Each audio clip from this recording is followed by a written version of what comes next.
네, 소개받은 인천대학교의 박용호 교수입니다. 네, 오늘 굉장히 소중한 활동을, 중요한 활동을 많이 하시는 우리 교육애봄에 와서 제가 이렇게 발제를 할 수 있어서 굉장히 감사하다라는 말씀을 드리겠습니다.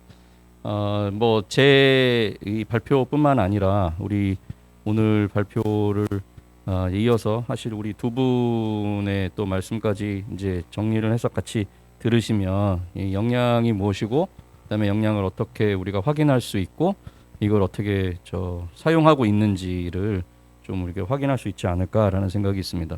아무래도 이제 그 역량과 관련된 어떤 개념 부분을 제가 이제 말씀을 좀 드리지 않을까 싶고요. 우리 사회에서 이제 우리가 역량이라고 하는 것들을 굉장히 많이 활발하게 지금 사용을 하고 있는데 이게 어떻게 그 분야마다 좀 달리 논의가 되고 있는지를 중심으로 좀 말씀을 좀 드리겠습니다. 네, 그 역량 활용과 관련돼서 이제 우리가 그 배경 부분을 좀 말씀드려야 되는데요. 1920년대 신문에도 이런 내용이 나옵니다. 우리 민족의 역량을 키워야 된다. 뭐 이런 얘기를 실제로 해요. 그리고 그 지금 현재 뭐 학교이나 기업이나 공공기관 등에서도 우리 역량을 굉장히 많이 활용을 하고 있습니다. 역량이라는 용어를 굉장히 많이 이제 우리가 확인을 하고 이제 볼 수가 있고요. 초중등 교육이나 고등교육, 그다음에 기업 경영 분야에서도 굉장히 중요하게 다뤄지는 개념 중에 하나입니다. 이제 기업 경영 현장 같은 경우는 그 역량을 어디에 이제 활용을 하냐? 이제 주로 이제 성과를 중시하고, 그러니까 우리가 일을 했다라고 하면은 분명히 어떤 성과를 내야 되고, 성과를 많이 내는 사람들은 과연 어떤 특징이 있을까라고 하는 것들을 이제 고민하다가 이제 도출된 이제 그런 개념이라고 보시면 될 것 같습니다. 근데 기업에서만 쓰던 어떤 이런 역량이라고 하는 개념이 2010년대 이후에는 학교 교육 분야로 이제 이 적용이 됩니다. 이제 확대가 되는 거죠. 그래서 초중등 학교 교육이나 그다음에 고등교육 분야에도 지금 적용이 활발하게 지금 되고 있습니다. 그래서 아마 지금 이 줌으로 그 이제 전 그 방송이 되고 있는 이런 내용을 들으시는 뭐 학교 교육과 관련된 뭐 연구자분들이나 실천가분들이 있으시다면 이 단어를 못 들어보신 분들은 없지 않으실까라는 생각이 들고요. 하여튼 이런 그 굉장히 활발하게 지금 활용이 되고 있다. 이제 그렇게 말씀을 드릴 수가 있을 것 같아요. 특별히 우리가 학교 교육에 많이 활용이 되는 이유는 지식 중심의 교육이 아니라 현실 생활에 활용할 수 있는 어떤 실력을 키우는 교육이 돼야 된다. 이런 식으로 뭔가 교육이 전환돼야 되지 않겠냐. 단순히 우리가 그 뭐 은행 저금식 교육 뭐 이런 게 아니고요. 그죠? 그래서 그 머릿속에 그냥 너만 지식 기술 뭐 이런 것들을 넣는 게 아니라 특히 이제 지식을 이제 그런 것을 중심이 되는 어떤 교육이 아니라 실제 현실 생활에서 뭔가 문제를 해결할 수 있고 활용할 수 있는 어떤 실력을 키우는 교육 이것으로 우리 학교 교육이 변화가 돼야 되지 않겠냐라고 하는 어떤 흐름이 있는데 이런 흐름과 굉장히 부합한 개념이다. 이제 그렇게 말씀을 드릴 수가 있을 것 같습니다. 근데 이제 이런 그 고민을 저는 하게 됐어요. 그러니까 역량이라고 하는 곳을 학교, 그러니까 초중등 고등학교에서도 쓰고요. 그 다음에 이제 대학에서도 쓰고, 그 다음에 직업훈련과 관련된 직업교육 분야에서도 역량을 쓰고요. 그 다음에 이제 당연히 이제 기업에서 씁니다. 이제 기업의 적용이 이제 제일 먼저 됐다라고 볼 수도 있는데 이게 이런 그 역량이라는 개념이 어떤 서로 다른 목적, 그 다음에 배경. 이 배경이라고 하는 건 그게 활용이 되는 맥락을 말씀을 드리는 건데요. 그 다음에 그것이 의미하는 바가 서로 달리 활용이 되고 있다라는 거죠. 그래서 우리가 우리 사회에서 역량이라고 하는 단어를 만났을 때 이게 같은 말로 쓰이는가, 같은 의미를 지니고 있는가라고 하는 부분을 우리가 조금 더 확인을 해볼 필요가 분명히 있다라는 겁니다. 그 해외의 그런 어떤 그 개념을 번역하는 과정에서 생기는 오류도 분명히 있습니다. 이거는 그러니까 그 컴피턴시라고 하는 이런 연구가 이미 해외에서는 오랫동안 1950년대부터 연구가 되어 왔던 건데 이런 것들을 그 개념을 갖고 오면서 번역을 하는 과정에 생기는 혼란스러운 상황도 분명히 있고요. 그 외에 이제 우리 사회에서 새롭게 어떤 개념을 만들어내면서 역량이라는 단어를 활용을 하면서 생기는 혼란들도 분명히 있습니다. 그러니까 이러다 보니까요, 같은 역량이라는 단어를 쓰는데 인접 분야, 그러니까 예를 들면 학교 교육 분야에서 쓰는 역량과 직업 교육 분야에서 쓰는 역량과 궁극적으로 학교 교육이나 직업 교육에서 뭐 그 길러내고 그다음에 학교 교육이나 직업 교육을 통해서 그 교육을 받은 분들이 이제 기업이나 이제 그 노동 시장으로 이제 진입을 해야 되는데 실제 기업에서 쓰는 역량이라고 하는 거는 느낌이 좀 다르다는 거죠. 분명히 달라요.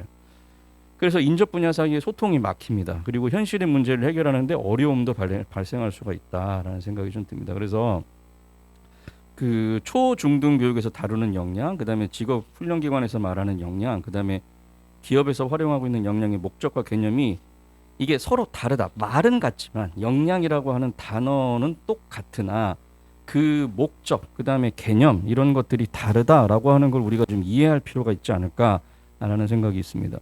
저는 사실은 이런 역량과 관련된 거를 글쎄요, 뭐 다양하게 폭넓게 이렇게 경험해 본 바로는 굉장히 그것을 받아들이시는 분들이 본인들이 평소에 어떻게 이거를 소비해 왔고 어떻게 받아들였냐에 따라서 굉장히 달리 이제 이해하고 있다라는 걸 좀 알 수가 있을 것 같습니다. 알 수가 있었습니다. 그래서 저는 바르게 이해해야 바르게 써먹을 수 있다. 그러니까 바르게 활용할 수 있다. 그리고 조금 더 나아가서는 연구하시는 분들도 이거를 바르게 연구할 수 있지 않겠나라는 이제 그런 생각이 들어서 이런 그 혼동을 좀 뛰어넘는 게 좀 필요하지 않을까 이제 그런 생각을 좀 해보게 됩니다.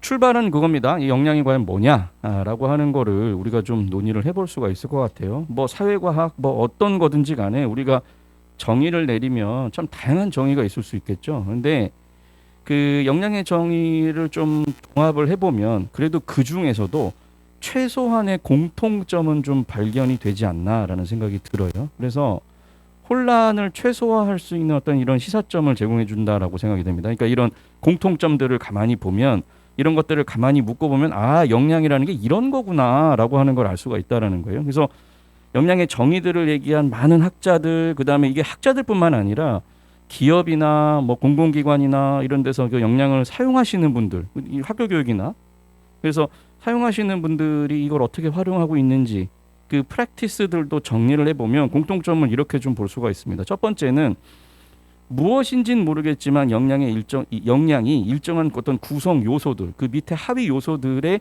종합 혹은 조합이다라고 그렇게 얘기를 할 수가 있다는 거예요. 그러니까 뭔지는 모르겠지만 묶어놨다는 거죠. 예.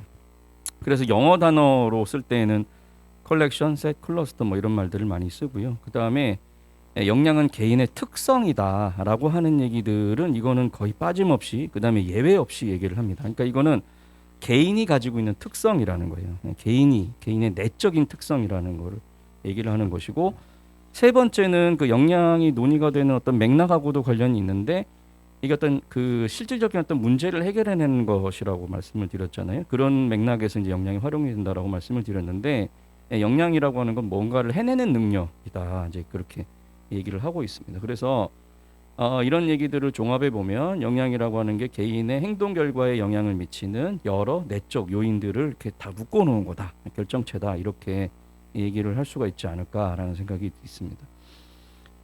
그 이제 개인이 수행해야 하는 일, 과업 이런 거는 역량이 될 수가 없는 거예요. 그러니까 이따가도 이제 말씀을 좀 드릴 텐데 우리가 이제 직무 분석이라고 하는 과정을 거쳐서 우리가 NCS라고 하는 것들을 지금 활용을 하고 있고 그래서 우리가 역량이라고 이름을 붙입니다만 실제 이 연구들을 오랫동안 해왔던 분들은 역량을 분석하는 과정과 내가 하고 있는 일을 잘게 쪼개는 과정은 분명히 다르다라고 하는 것을 명확하게 얘기를 합니다. 그래서 이게 이제 그 역량이 될 수가 없다. 그러니까 내 바깥에서 내가 수행해야 하던 어떤 객체로서 어떤 일이라고 하는 것은 역량이 될 수가 없다. 이제 그렇게 얘기를 하고요. 그런데 그 일들을 수행하면서 그 일들을 하기 위해서 발휘하는 개인의 내적인 특성 이런 것들은 역량이다. 이렇게 얘기를 할 수가 있을 것 같습니다. 그래서 아주 쉽게 얘기를 한다면 역량이라고 하는 거는 그냥 능력이다. 역량이라는 단어가 나오는데 이거를 다른 단어로 한번 바꿔봐라 라고 한다면 능력이다 라고 바꿀 수가 있을 것 같고요. 저보고 조금 더 쉬운 단어로 바꾸라고 한다면 저는 실력이다 라고 바꿀 수 있을 것 같습니다. 그래서 역량은 그냥 실력이다 라고 이렇게 그러니까 실질적으로 뭔가 해내는 어떤 능력 이게 이제 실력인 거잖아요. 그러니까 우리 마치 사전에서 우리가 찾다 보면 이제 그런 것처럼 역량은 실력이다 이제 이렇게 말씀을 좀 드릴 수가 있을 것 같아요.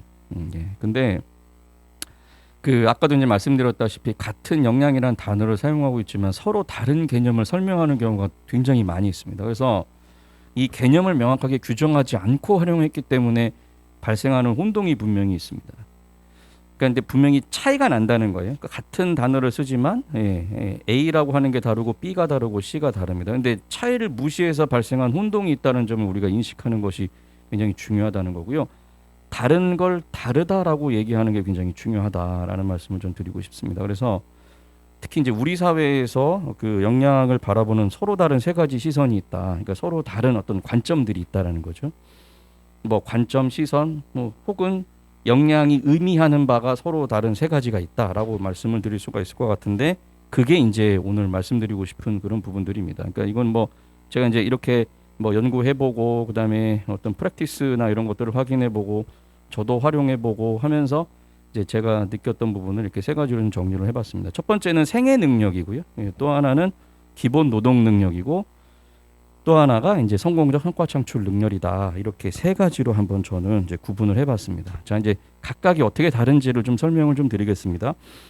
자, 역량이라는 단어를 씁니다. 근데 가만히 보면 그게 어떤 걸 의미하냐면은 살아가기 위해서 기본적으로 우리가 가지고 있어야 되는 어떤 저는 이제 다른 쪽에서는 삶살이 능력 이렇게 제가 표현한 적이 있습니다. 근데 이거를 이제 제가 우리 이제 발표문에는 그다음에 뭐 하여튼 제가 이렇게 쓰려고 하는 글이나 이런 쪽에는 제가 생애 능력이라고 표현을 하고 있는데요.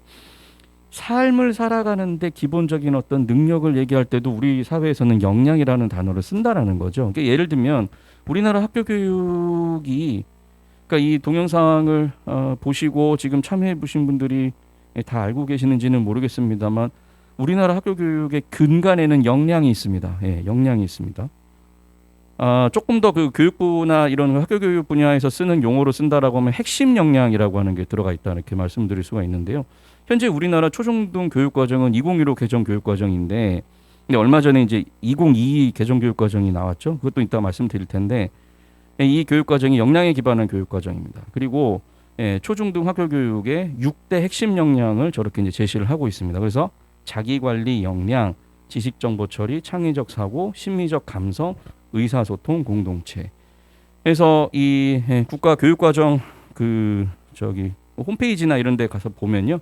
이게 제일 먼저 나옵니다. 그러니까 우리 그 교육이 바라보는 어떤 인간상, 교육의 이념, 그러고 난 다음에 떡하니 이제 저렇게 여섯 가지가 이제 나옵니다.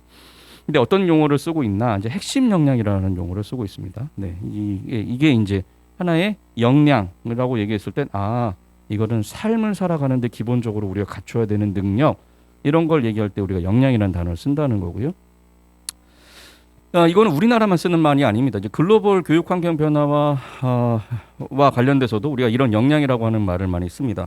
우리가 이제 2022 개정 교육 과정에 가만히 보니까 그 OECD 교육 2030 이 프로젝트, 그러니까 미래 교육과 역량이라고 하는 이 프로젝트에 기반을 해서 우리도 이제 앞으로 이런 어떤 그 교육을 좀 더 강화해야 되겠다 이런 얘기를 하는 거를 제가 볼 수가 있었습니다. 그래서 OECD 여기 이제 2030 학습 나침반이라고 하는 거를 제시를 하는데요.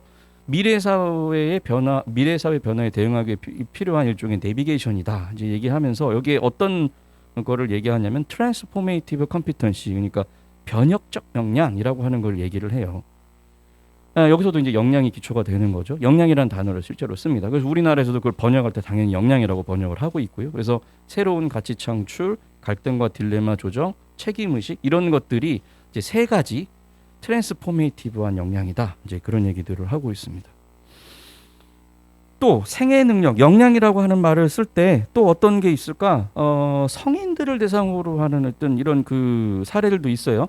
국제 성인 역량 조사 피약이라고 표현을 하죠. 그 피사는 많이 이제 들어보시는데 그 피사 그러면 우리 학생들의 수준이 뭐 전 세계에서 몇 등이다 뭐 이렇게 얘기를 하는데 우리 또 피약은 좀 그 모르시는 분들도 꽤 많이 있더라고요. 근데 국제 성인 역량 조사라는 겁니다.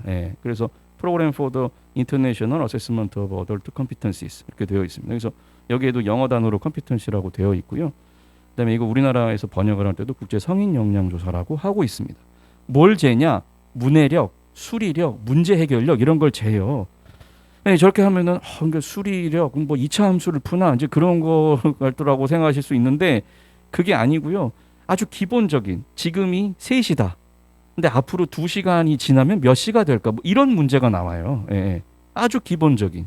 그러니까 이제 삶을 살아가는 데 있어서 우리가 이제 어떤 그 수치화된 자료를 읽고 그거를 이제 해결하고 이제 이해하고 이런 것들을 얘기하는 겁니다. 그래서 제가 지금 보여드린 저 두 사례가 하나는 이렇게 뭐 그래프를 주고 어디부터 어디까지가 떨어졌는가 뭐 이런 거를 재는 거고요. 오른쪽에는 그림을 주는데 어떤 운동을 하면 어떤 근육이 키워질 수 있다라고 하는 정보를 주고 그 다음에 그냥 똑같은 문제를 내는 거예요. 어떤 문제, 그러니까 어떻게 운동하면은 무슨 근육을 키울 수 있을까요? 라고 하는 거를 이제 재는 문제들을 내는 겁니다. 그래서 이거를 전 세계로 다 이제 조사를 해서 사람들이 기본적으로 문해력, 수리력, 문제 해결력은 이제 그 이런 인터넷상에서 이제 뭐 이런 그 컴퓨터를 만지고 이제 그 다음에 그걸 통해서 웹 안에서 웹 기반 안에서 어떤 문제를 해결하는 이런 것들을 내는 문제로 이렇게 바뀌어가고 있는데요. 하여튼 예, 이런 것들을 잽니다. 이런 것들을 측정해서 국가별로 비교를 하고요. 이제 그렇게 되는데 여기서 또 역량이라고 하는 단어를 이제 쓴다라는 겁니다. 예. 그 이제 제가 조금 앞으로 가서 말씀을 드리면, 그러니까 여기 이제 학교 교육에서도 쓰고요. 그 다음에 우리가 뭐 기본적으로 뭐 그 이제 글로벌 교육 환경에서도 쓰고, 근데 성인과 관련된 기본적인 능력을 얘기할 때도 우리가 역량이라는 단어를 쓰고 있다. 그러니까 역량이라고 했을 때 주로 학교 교육 사이드에서는 근본적으로 삶을 살아가는데 기본적으로 갖추고 있어야 하는 능력, 이런 걸 우리가 역량이라고 표현한다라고 이제 말씀을 드릴 수가 있을 것 같습니다. 자, 근데 용어에서 혼란은 좀 있어요. 어떨 땐 핵심 역량이라는 단어를 쓰고요. 어떨 땐 역량이라는 단어를 씁니다. 이건 이따가 좀 말씀을 드릴 거고요. 그 다음에요, 기본 노동력을 얘기할 때도 우리가 역량이라는 단어를 씁니다. 기본 노동력. 그러니까 우리가 노동시장에 들어가서 기본적으로 내가 뭔가를 해낼 수 있는 능력, 기본적으로 내가 일을 할 수 있는 능력, 이런 것들을 얘기할 때도 역량이라는 단어를 쓴다라는 거죠. 그래서 이제 대학 교육과 역량, 대학 교육에서도 역량을 굉장히 강조하는데 이거를 이제 기본 노동 능력으로서의 역량이라고 볼 수가 있습니다. 그러니까 물론 이거를 대학이라는 기관이 어떤 일을 해야 되는가와 관련돼서도 이게 생애 능력에다가 넣을 수도 있고 혹은 기본 노동 능력에다 넣을 수도 있고 한데, 요즘에 이 대학 교육에 소비되는, 우리 사회에서 소비되는 거를 보면 사실은 여기에 포함되는 게 맞지 않을까 싶고요. 여기 보시면 이제 대학생 핵심 역량 진단이라고 줄여서 K세사라고 하는 겁니다. 그래서 이제 교육부, 그다음에 직업능력연구원 이런 쪽에서 이제 개발해서 대학들이 쓰는 것들인데요. 이게 이제 이게 기본적인 노동 능력을 얘기하지 않나라는 생각이 들어요. 그래서 보시면 의사소통, 대인관계, 글로벌, 종합적 사고력, 뭐 등등등 이런 것들을 이제 측정하게 하고, 그 다음에 대학 교육을 통해서도 저런 걸 길러야 된다라고 할 때 역량이라는 단어를 쓴다는 거죠.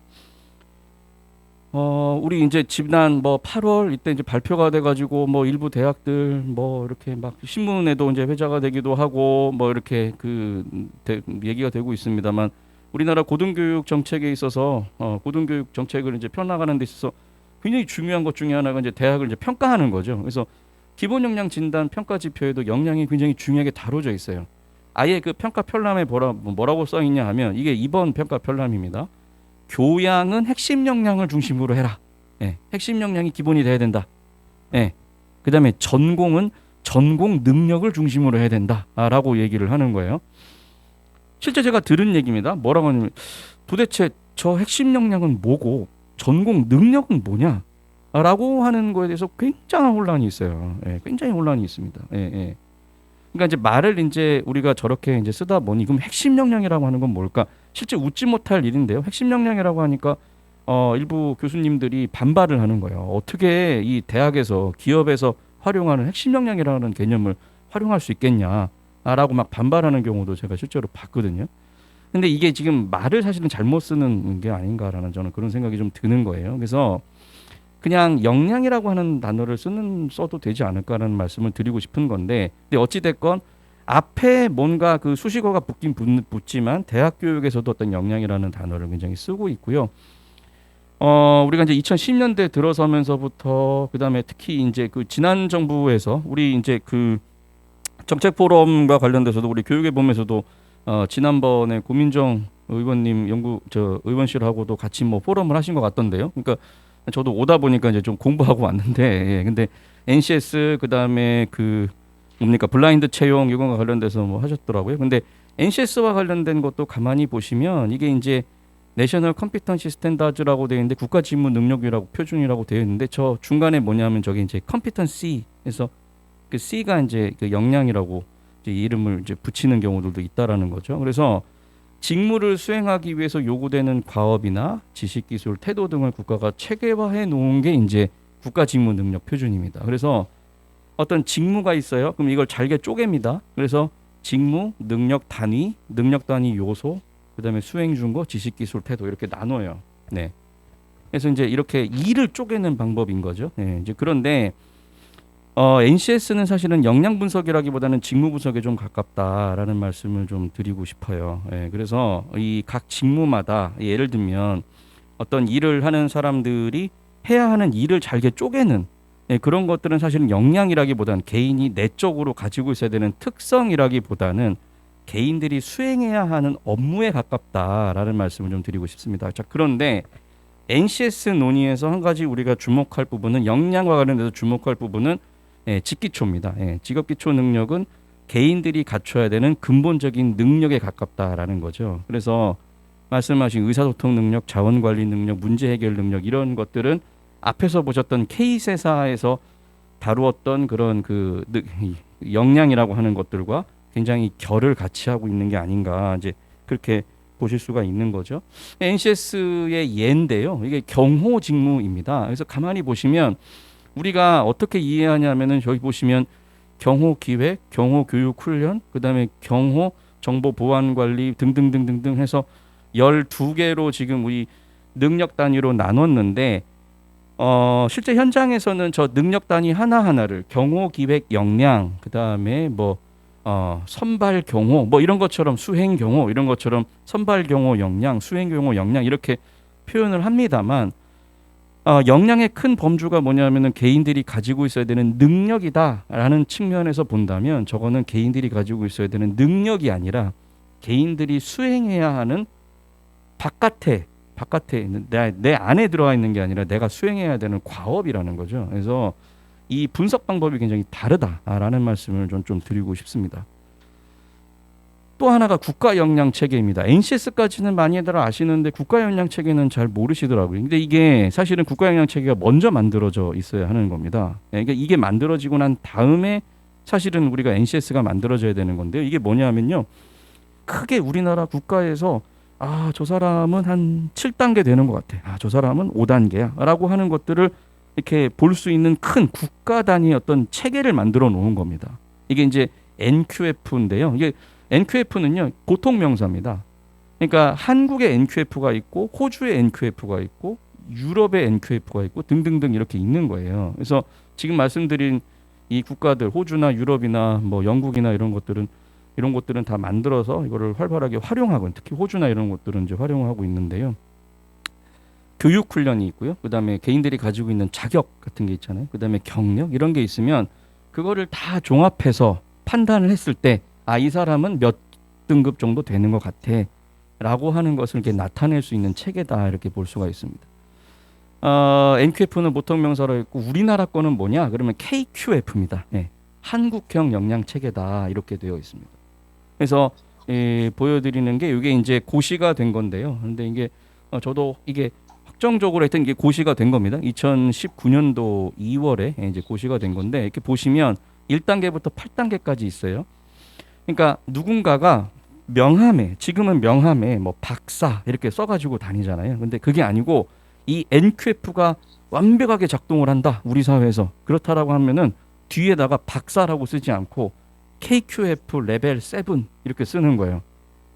그러면 저 사람이 박사인지 혹은 뭐 자격증이 뭐 기술자 자격증이 있는지 뭔지는 경험이 뭐 20년이 됐는지 15년이 됐는지 모르겠는데 저 사람이 실질적으로 우리 노동시장에서 그다음에 저 사람의 실력이 레벨 7 정도는 되는 것 같구나라고 하는 것을 얘기를 해준다라는 거죠. 지금 NCS의 체계가 8단계지 않습니까? 그러기 사실 저 이제 8단계가 이제 저기서 이제 출발을 하는 건데요. 어떻게 보면. 근데 NCS가 먼저 만들어지고 난 다음에 이제 KQF가 이제 뒤따라서 이제 갔기 때문에 어찌 됐건 레벨 체계는 이제 8개고요. 대학을 나왔다 그러면 한 5단계 정도로 이제 상정을 하는 것 같습니다. 대학을 나온 사람들은 5단계 정도 해야 되는 거예요. 그리고 이제 그렇게 이제 가정이 되고 있는 거죠. 이럴 때에도 역량이라는 말을 씁니다. 여기 보시면 한국형 역량 체계예요. Qualifications Framework이라고 되어 있습니다. 예. 그러니까 그 사람이 가지고 있는 역량을 이렇게 다 뭉뚱그려서 이렇게 봤을 때 이게 이제 몇 등급이야라고 이제 할 수 있는 그 체계가 KQF라는 겁니다. 근데 영어 단어로 보면 qualification이거든요. 가만히 보면 이건 뭐냐면 그 사람이 가지고 있는 능력이 이러이러하니 그거를 우리가 이렇게 인증을 해가지고 그래서 몇 단계라고 하자라고 할 때 그 기준이 되는 일종의 프레임워크 이게 이제 KQF다 이렇게 말씀을 드릴 수가 있을 것 같습니다. 여기에도 역량이라는 단어를 쓴다라는 겁니다. 그러니까 앞에 학교 교육 쪽에서 쓸 때 역량이라고 했을 때 말이 의미하는 바는 뭐냐면 삶을 살아가기 위해서 기본적으로 가지고 있어야 되는 능력을 얘기하는 거구나. 근데 여기 주로 이제 대학 교육이나 이제 KQF, NCS는 직업 훈련과 관련된 직업 교육과 관련된 분야에서 얘기를 하는 건데 이거는 뭐냐면 기본적으로 노동 시장에 나가서 일을 하기 위해서는 이러이런 능력이 필요해라고 하는 걸 정리해 놓은 게 NCS 같은 것들이란 말이에요. 이제 그랬을 때 그 능력을 의미할 때에도 우리가 역량이라는 단어를 쓴다라는 걸 말씀을 좀 드릴 수 있을 것 같습니다. 좀 느낌이 달라요. 노동 시장에 있다라는 걸 가정하지 않습니다. 학교 교육 현장에 있는 것들은 학교 교육 현장에서의 역량이라고 하는 개념은 자, 개념 운동이 근데 좀 있다라는 거죠. 이제 이 얘기는 참 이게 어떻게 보면 굉장히 좀 엄중하게 좀 생각을 해볼 필요가 분명히 있습니다. 우리가 지금 오늘 이 포럼을 하기 전에도 우리 오늘 발표하시는 분들이나 우리 대표님들하고 같이 짧게 얘기를 했을 때도 이 얘기를 했었는데 사실은 개인이 지닌 차별화된 능력을 말할 때는 거의 대부분 컴피턴스나 컴피턴시를 씁니다. 근데 조직이 차별화된 그러니까 예를 들면 교육의 봄이라고 하는 이 조직이 다른 어떤 교육 운동을 하는 단체라든지 시민 단체하고 다른 차별화된 능력, 조직적인 어떤 문화 이런 걸 얘기할 때는 앞에다가 뭘 붙이냐면 코어라는 걸 붙인다는 거예요. 그러니까 코어가 붙고 떨어지고에 따라서 개념이 완전 다른 개념인 겁니다. 이거는 우리가 그 우리나라에서 이 얘기를 뭐 이렇게 핵심 역량이라고 하는 단어를 쓰기 이전에 이미 1990년대 초반부터 프라할라드나 하멜이 기업이 지닌 근본적인 강점을 얘기를 할 때 이런 핵심 역량이라고 하는 얘기를 하게 됩니다. 근데 조직의 핵심 역량은 지속 가능한 발전의 토대가 된다. 근데 하여튼 단위가 조직이에요. 조직인 겁니다. 그러니까 집단이 가지고 있는 집단적인 능력을 얘기할 때 우리가 핵심 역량이라는 단어를 쓴다라는 거죠. 근데 특별한 이유 없이 핵심을 붙이는 경우가 참 많이 있습니다. 특별한 이유 없이 특히 우리나라 학교 교육 현장에서 지금 쓰고 있는 핵심 역량이라고 하는 용어가 과연 바르게 쓰이고 있는가라는 점에 있어서 요즘 우리가 그 고민이 굉장히 필요한 겁니다. 이게요. 그러니까 과연 핵심 역량과 역량이 같은 거냐, 다른 거냐라고 하는 질문을 한번 해보고 싶어요. 저는 역으로. 근데 어떨 땐 핵심 역량이라고 하는 말을 쓰시고 어떨 땐 역량이라는 말을 쓰시는데 뭐 제가 이렇게 질문을 드렸으니까 저보고 만약에 통일하라라고 하면은 역량이라는 단어를 쓰는 게 맞지 않을까 이제 그런 생각이 좀 듭니다. 최근에도 이제 교육부에서 개정교육과정 2022 교육과정과 관련된 안내와 관련된 뭐 이렇게 보도자료나 이런 게 나왔는데 교육부에서 나온 자료예요. 그 보도자료의 한 90%는 역량이라는 단어를 씁니다.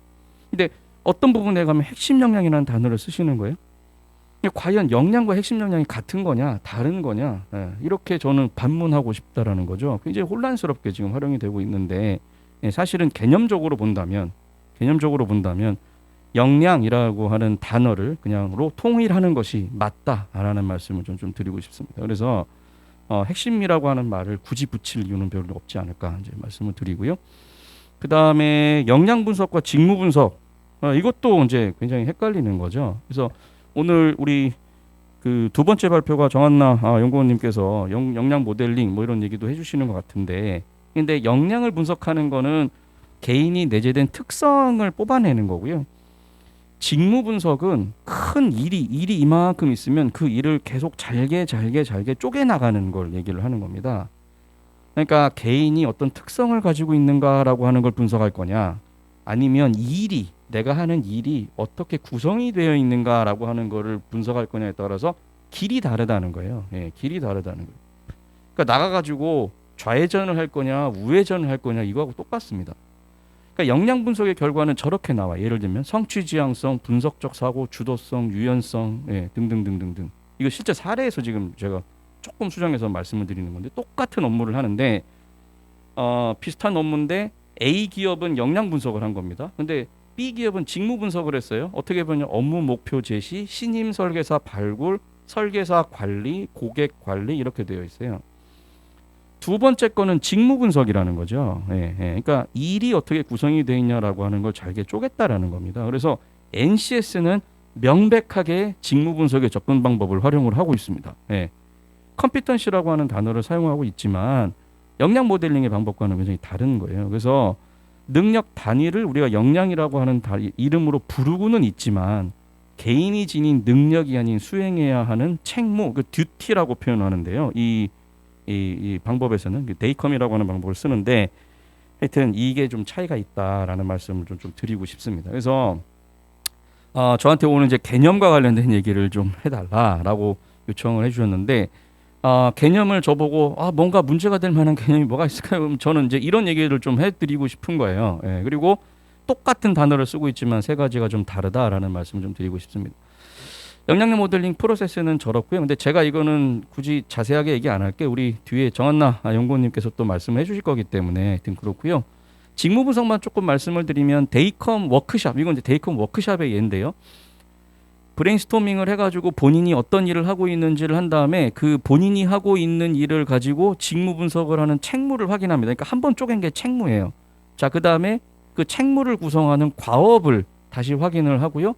그 다음에 그 과업과 관련되어 있는 지식, 기술, 태도를 쪼개는 겁니다. 그 다음에 이제 예를 들면 업무의 우선순위라든지 업무 순서라든지 이런 것들에 기초해가지고 이제 순서를 쫙 이렇게 정해 놓는 것. 요게 이제 데이컴의 방법입니다. NCS는 이 방법을 따르고 있다라고 저는 말씀을 드릴 수가 있습니다. 명확하게 말씀을 드릴 수가 있을 것 같고, 그러니까 이게 그 분석 방법이 좀 다르다라는 거죠. 그래서 그게 틀렸다라고 말씀을 드리는 건 아니에요. 근데 개념적으로 봤을 때는 이제 저런 차이가 있다라는 것을 우리가 좀 활용할 필요 알고 있어야 되지 않겠나라는 말씀을 좀 드리고 싶습니다. 기업에서의 또 사례는 제가 오늘 또 길게 얘기 안 드려도 될 것 같아요. 이거는 또 우리 이용민 대표님께서 또 뒤에 이제 그 사례와 관련돼서 말씀을 좀 드릴 텐데, 분명한 거는 기업이나 이런 쪽에서 쓰는 역량은 개념이 뭐냐면 성공적 성과 창출 능력입니다. 예, 그러니까 주로 이제 고성과자들의 행동 특성을 우리가 이제 그 역량이다 이렇게 표현을 합니다. 그러니까 일을 잘하는 분들의 능력을 얘기하는 거예요. 그러니까 아까 두 번째 거는 기본적으로 노동시장에 가서 일을 할 수 있는 어떤 그런 준비해야 하는 능력이 역량이라고 한다라고 하면 기업에서는 그게 아니고요. 가가지고 일을 하는데 성과를 되게 잘 내시는 분들, 이런 분들이 어떤 특징이 있냐라고 하는 거를 파악해내는 게 이제 이게 역량이라는 거죠. 그래서 근데 이제 역량이라고 하는 게 이제 그 개인의 성과하고 연결이 많이 되어 있고요. 그다음에 역량 개발이 가능합니다. 그래서 역량에 기반한 교육 과정들을 만들어내고 있고요. 그다음에 역량은 측정이 가능합니다.